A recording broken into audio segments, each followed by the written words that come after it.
Greetings, peace be with you. Just gave myself a haircut. Gonna get some vitamin D on my head these days. It's gonna be strong. I'm gonna love it. But in this video, I want to explore the devil's greatest trick, right? The greatest trick the devil ever played is convincing the world that he doesn't exist, right? So this is an idea that I just want to continue exploring, because Outwitting the Devil by Napoleon Hill is such a deep text that it has really expanded my awareness every time I've read it.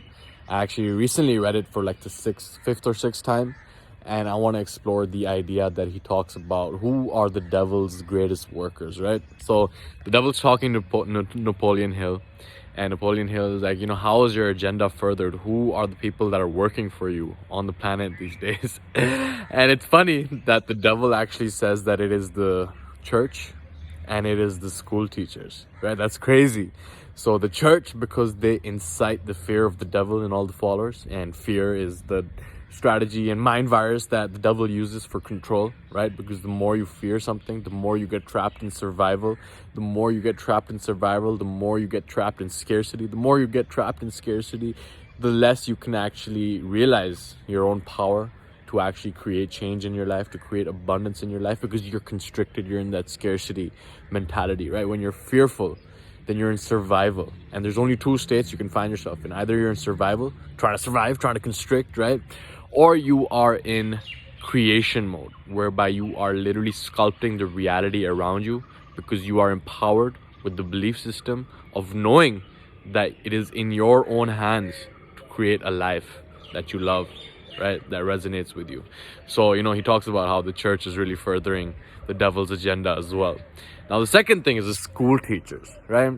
So, he has a whole system of education reform that he proposes in the book. And this is really something to think about, because he says that the school teachers, the school system furthers the devil's agenda because they take away the students' ability to think for themselves, right? Think about it. When you go to school, it's like, sit down, don't speak, only speak when you're spoken to, raise your hand if you want to go to the toilet, like keep your mouth shut. I remember getting sent to the principal's office because I would talk, right, to express myself.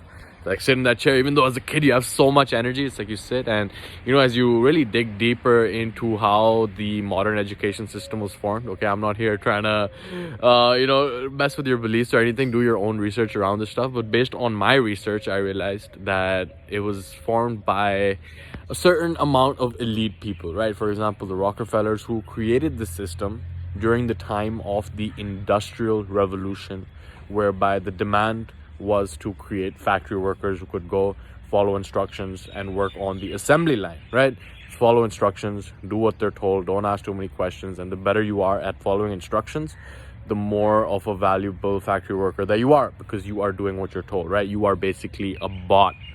And the education system of these days is like, there's a revolution coming with the self-education industry, with the likes of YouTube, with our ability to actually expand our awareness. But the large majority of people still think that they need some sort of paper degree to be legible to go and create value in the marketplace, right? But of course, that belief system is being shattered. Even though it is the widely held belief system, there are, teenagers online who are creating billion-dollar businesses before they even are legally allowed to drink. And it's such that, I heard Vishen Lakhiani talk about it. It's like we are conditioned with the paradigm to choose our job, choose what we're going to do for our life before we even have the ability to drink, right?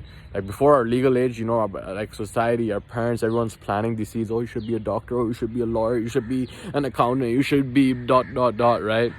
And just going through the education system, it's like the more of a bot that you are, the better that you do in the education system, right? The better that you are at following instructions, the better the education system will reward you, and the more smart you are because you have good grades. But at the end of the day, now that whole belief system is shattering, the more that people are waking up and realizing this. But at the end of the day, like, I still see that there are a large portion of people that don't think for themselves, right?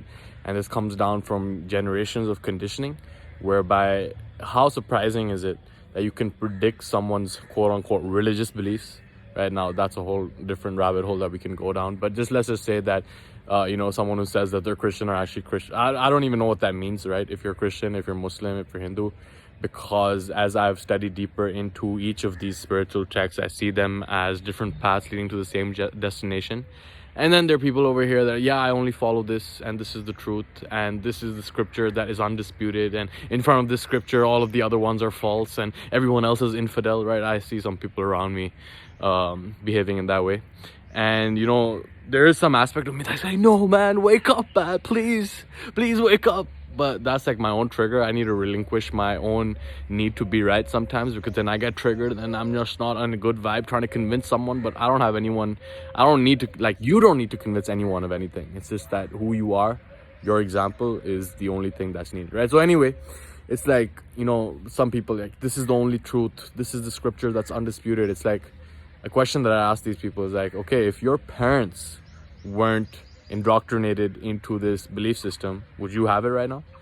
And more often than not, this question is avoided, because the reality is you can predict someone's quote-unquote religious beliefs based on the time period they were born in and the area of the world that they were born, right? So the takeaway is that the devil's main key for control is that of taking away man's ability to think for himself.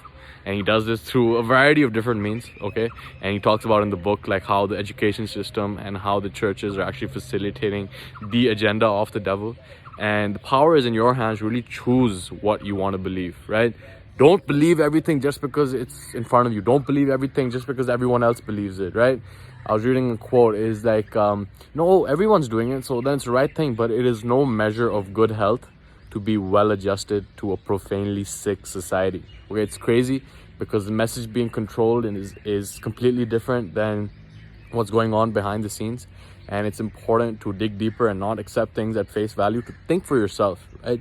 Spending time with yourself is the most important thing that I've learned in my journey. To really go inwards, just listening to silence and seeing what comes up, tuning in to this region over here, right? There's some powerful force field vortex going on over there, and just taking the time to see what is true, right? Because an example I often use is that of considering a thought experiment, whereby if you took all of the thoughts in your head right now and you put them in a hard drive, and me and you were to sit next to each other and look through every single one of those thoughts, how many of those thoughts do you actually think originated from within you?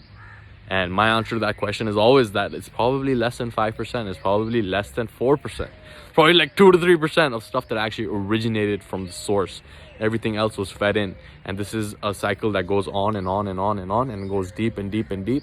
But right now is an opportunity for us to get an awareness on that psychological drama, to realize that we are not that drama, to realize that we are the conscious awareness that is observing that drama. We are outside of it, and we can actually go and control it and choose the narrative that we seek to live out in our lives, right? That is your birthright, to be the creator of your own reality. You have that power, but it's just that there are a lot of agendas at play that don't want us to wake up to that reality of what we are capable of. Because if we have that great awakening, which is already in the process, then, you know, it won't be that 1% of 1% that is dictating what the entire globe is doing. Right now, that is the case, right? The 1% of 1% has the whole world on lockdown.